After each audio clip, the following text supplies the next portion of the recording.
1825 সালে আজকের দিনে রায়ত বিদ্রোহের এক পর্যায়ে শেরপুরে জমিদারদের বকনদাসদের বিরুদ্ধে রায়তদের সশস্ত্র সংঘর্ষ হয়।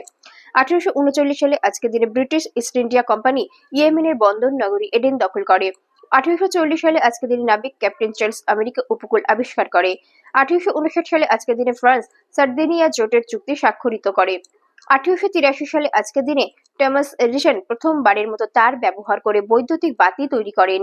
1893 সালে আজকের দিনে ইবসেনের নাটক দ্য মাস্টার বিল্ডার প্রথম মঞ্চস্থ হয়। 1915 সালে আজকের দিনে ব্রিটেনের ওপর প্রথম বিমান হামলা চালানো হয়। 1942 সালে আজকের দিনে জার্মান সার্মা দখল করে।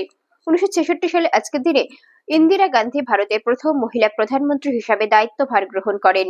1975 সালে আজকের দিনে ভারতের হিমাচল প্রদেশে ভূমিকম্প হয়। 1979 সালে আজকের দিনে ইসলামিক প্রজাতন্ত্র ইরানের প্রতিষ্ঠাতা হযরত ইমাম খোমেনি রহ স্বদেশে প্রত্যাবর্তনের ঘোষণা প্রদান করেন। 1981 সালে আজকের দিনে ইরানে জিম্মি সংকট।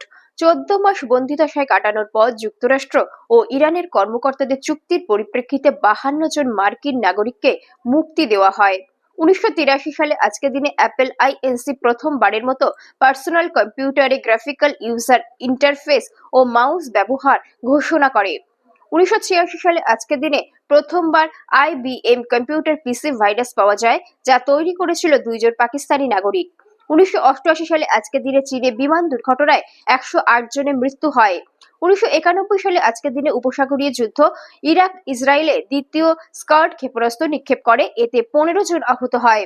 1993 সালে আজকের দিনে চেক প্রজাতন্ত্র ও যুগোস্লাভিয়া জাতিসংঘে যোগ দেয়। 1997 সালে আজকের দিনে দীর্ঘ 31 বছর পর প্যালেস্তাইনি প্রেসিডেন্ট ইয়াসির আরাফাত প্রথম প্যালেস্তাইনে পা রাখলে তাকে বীরোচিত সম্বর্ধনা জ্ঞাপন করা হয়। 2006 সালে আজকের দিনে নাসার নামবিহীন একটি স্পেসক্রাফট প্লুটো যাবার পথে ব্লাস্ট হয়। 2012 সালে আজকের দিনে হংকং ভিত্তিক file sharing website mega upload FBI বন্ধ করে দেয়।